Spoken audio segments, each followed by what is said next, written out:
আজকে বৃষ্টির দিনে আমাদের পায়রাগুলো খুব কষ্টের মধ্যে রয়েছে। অনেকক্ষণ বেলা হয়ে যাওয়ার পরেও আমরা পায়রাগুলোকে ছাড়তে পারিনি। এখন আমরা ছাড়তে চলেছি বা আমাদের পায়রাগুলোকে দেখি তারা কী করে।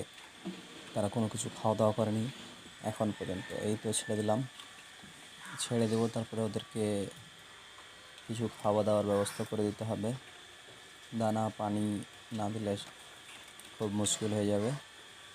যার জন্য আমি তাদেরকে এই যে দানার ঢাম্পা নিয়ে এলাম, তাদেরকে উপরে ছাড়া হলো। দেখি একটা সাদা পায়রা, যেটা সুন্দর আমাকে দেখতে লাগে পায়রাটা, সেটা নিচে নেমে গিয়েছিল। আমি খাবার দিয়েছি,